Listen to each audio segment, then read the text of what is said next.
কল্পনা করুন এমন এক অন্ধকার সময়ের কথা যখন পরাধীন ভারতের আকাশ পরাধীনতার গ্লানিতে ছেয়েছিল। মানুষের মেরুদণ্ড ছিল বাঁকা, চোখে ছিল ভয়ের ছায়া। ঠিক সেই স্তব্ধতার বুক চিরে উদিত হল এক অগ্নিময় ধূমকেতু, যার কলম থেকে বেরোতে লাগল আগুনের ফুলকি, যার কণ্ঠের হুঙ্কারে কেঁপে উঠল ব্রিটিশ রাজের কয়েকশো বছরের পুরনো সিংহাসন। তিনি কেবল একজন কবি ছিলেন না, তিনি ছিলেন এক জীবন্ত আগ্নেয়গিরি, তিনি ছিলেন বিদ্রোহী, তিনি কাজী নজরুল ইসলাম। এটি কেবল এক কবির জীবনী নয়, এটি অভাব, অপমান, কারাবরণ আর চরম একাকিত্বের বিরুদ্ধে এক মানুষের আজীবন লড়ে যাওয়ার মহাকাব্য। 1899 সালের 24শে মে পশ্চিমবঙ্গের বর্ধমান জেলার চুরুলিয়া গ্রাম এক জীর্ণ কুটিরে জন্ম নিলেন এক শিশু। বাবা কাজী ফকির আহমেদ ছিলেন মসজিদের ইমাম, মা জাহেদা খাতুন। অভাব ছিল তাদের নিত্যসঙ্গী। নজরুলের জন্মের আগে তার বেশ কয়েকজন ভাইবোন মারা গিয়েছিল, তাই শোকাতুর মা বাবা তার নাম রাখলেন দুঃখু মিয়া। কে জানত এই দুঃখু মিয়াই একদিন কোটি মানুষের দুঃখ ভোলার গান গাইবেন। মাত্র 9 বছর বয়সে বাবাকে হারিয়ে সংসারের পুরো ভার এসে পড়ল এই বালকের কাঁধে। পেটের দায়ে নজরুলকে নামতে হল জীবনযুদ্ধে। তিনি যোগ দিলেন লেটো গানের দলে। সেখানে তিনি কেবল গান গাইতেন না, বরং পালা গান লিখতেন এবং অভিনয় করতেন। কিশোর বয়সেই তার প্রতিভা দেখে গ্রামের মানুষ অবাক হয়ে যেত। কিন্তু শিল্প দিয়ে তো আর পেট ভরে না। ক্ষুধার তাড়নায় তিনি ঘর ছাড়লেন, রেলগার্ডের খানসামাগিরি করলেন, আসানসোলের এক রুটির দোকানে মাসিক মাত্র 5 টাকা বেতনে কাজ শুরু করলেন। সারাদিন আটা মাখা আর রুটি সেকার মাঝেও তার মাথায় ঘুরত কবিতার ছন্দ। দোকানের বাইরে বসে তিনি এক মনে বাঁশি বাজাতেন। এই অদম্য প্রাণ শক্তিই ছিল নজরুলের আসল পরিচয়। অভাব তাকে বারবার পিষতে চেয়েছিল, কিন্তু তিনি সেই অভাবকেই নিজের শক্তির উৎস বানিয়েছিলেন। নজরুলের জীবনে স্থিরতা বলতে কিছু ছিল না।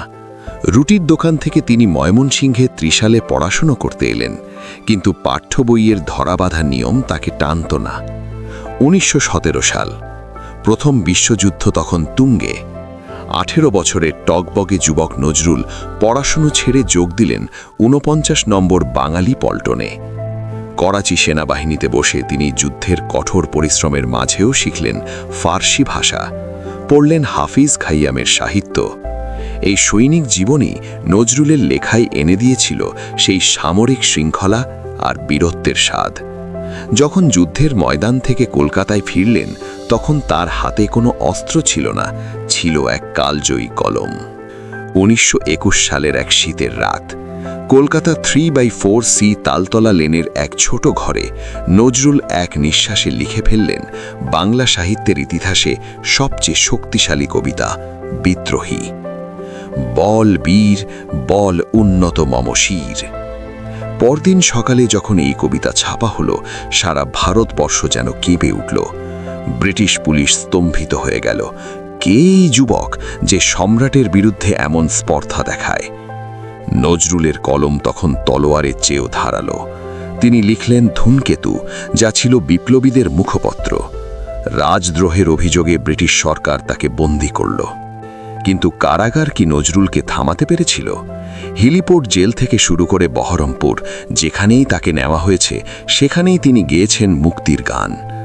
কারাগারে বন্দী থাকাকালীন তিনি শুরু করলেন 39 দিনের দীর্ঘ অনশন। ব্রিটিশ সরকার ভয় পেল তার মৃত্যুতে যদি দেশ জুড়ে আগুন জ্বলে ওঠে। নজরুল বলতেন, কারার ওই লৌহ কবাট ভেঙে ফেলো কররে লোবাট। তিনি লোহার শিকল হাতে নিয়ে গান গাইতেন, যা দেখে জেলের কয়েদিদের মনেও সাহসের সঞ্চার হতো।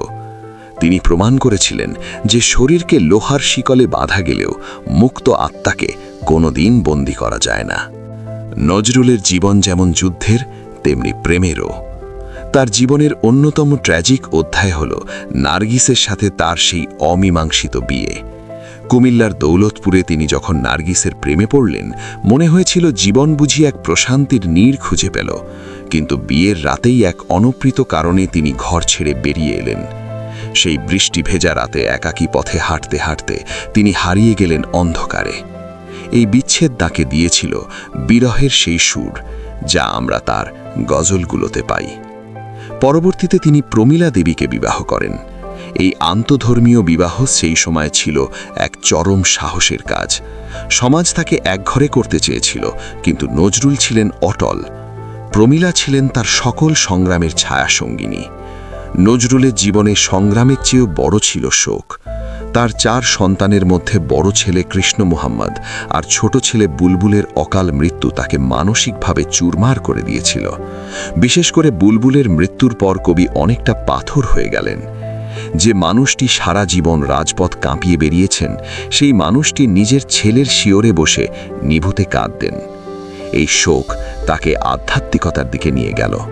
তিনি শাক্ত পদাবলী লিখলেন, শামা সঙ্গীত লিখলেন, আবার একইভাবে ইসলামী নাতে রাসূল আর গজল লিখে বাংলার আকাশ বাতাস মুখরিত করলেন। তিনি ছিলেন হিন্দু মুসলিম সম্প্রীতির এক অটল পাহাড়। 1942 সাল। নজরুলের বয়স তখন মাত্র 43 বছর। সফলতার চূড়ায় বসে থাকা এক মহান কবি হঠাৎ একদিন অসুস্থ হয়ে পড়লেন। লুই বার্গা রোগে আক্রান্ত হয়ে তিনি ধীরে ধীরে কথা বলার ক্ষমতা হারিয়ে ফেললেন। স্মৃতিশক্তি বিলীন হয়ে গেল। ভাবুন তো, যার মুখ থেকে আগুনের খই ফুটত, যার গানে কোটি জনতা রাস্তায় নামত, সেই মানুষটি হঠাৎ করেই নিথর, নির্বাক হয়ে গেলেন। দীর্ঘ 34 বছর তিনি এই অসহ্য নীরবতা নিয়ে বেঁচেছিলেন। সারা পৃথিবী বদলে গেল। ব্রিটিশরা ভারত ছাড়ল, দেশ ভাগ হলো, বাংলাদেশ স্বাধীন হলো, কিন্তু নজরুল রয়ে গেলেন এক বোবা দর্শক হয়ে। তার এই নীরবতা ছিল যে কোনো মৃত্যুর চেয়েও বেশি যন্ত্রণাদায়ক। 1972 সাল। বাংলাদেশ স্বাধীন হওয়ার পর জাতির পিতা বঙ্গবন্ধু শেখ মুজিবুর রহমান কবিকে পরম শ্রদ্ধায় সপরিবারে ঢাকায় নিয়ে আসলেন। নজরুলকে বাংলাদেশের জাতীয় কবি ঘোষণা করা হলো। বঙ্গবন্ধু জানতেন নজরুল ছাড়া বাংলাদেশের স্বাধীনতা অসম্পূর্ণ। কবির শেষ ইচ্ছা ছিল তাকে যেন মসজিদের পাশে কবর দেওয়া হয়। 1976 সাল। 29 আগস্ট ঢাকার পিজি হাসপাতালে এই মহাজীবনের অবসান হলো। কবিকে ঢাকা বিশ্ববিদ্যালয়ের মসজিদের পাশে সমাহিত করা হলো। তার সারা জীবনের সেই বিরামহীন সংগ্রামের অবসান হলো মাটির শীতল কোলে। কাজী নজরুল ইসলাম কেন আজও প্রাসঙ্গিক? কারণ তিনি আমাদের শিখিয়েছেন কিভাবে মেরুদণ্ড সোজা করে দাঁড়াতে হয়। তিনি ছিলেন সাম্যের কবি। তিনি বলেছিলেন, গাহি সাম্যের গান, মানুষের চেয়ে বড় কিছু নাই, নহে কিছু মহিয়ান। যখন সমাজে ধনী দরিদ্রের বৈষম্য বাড়ে, যখন ধর্মের নামে হানাহানি হয়, তখন নজরুলের কবিতা আমাদের পথ দেখায়। তিনি কেবল বাঙালির কবি নন, তিনি সারা বিশ্বের শোষিত মানুষের কণ্ঠস্বর। তার প্রতিটি গজল, প্রতিটি শ্যামাসঙ্গীত আমাদের বলে যে সবার ওপরে মানুষ সত্য। কাজী নজরুল ইসলামের জীবন ছিল এক বিশাল সমুদ্রের মতো, উত্তাল কিন্তু গভীর। তিনি আমাদের শিখিয়ে গেছেন যে সংগ্রাম মানে কেবল অস্ত্র ধরা নয়, সংগ্রাম মানে অন্ধকারকে ঘৃণা করা আর আলোকে ভালোবাসা। ধূমকেতুর মতো এসেছিলেন ঠিকই, কিন্তু তার আলো রয়ে গেছে চিরকালের জন্য। এক হাতে বাঁশি আর অন্য হাতে রণতুর্য নিয়ে আসা সেই চিরবিদ্রোহী মানুষটিকে কি কোনোদিন ভোলা সম্ভব? না, সম্ভব নয়। নজরুল চিরকাল অমর, চিরকাল অম্লান।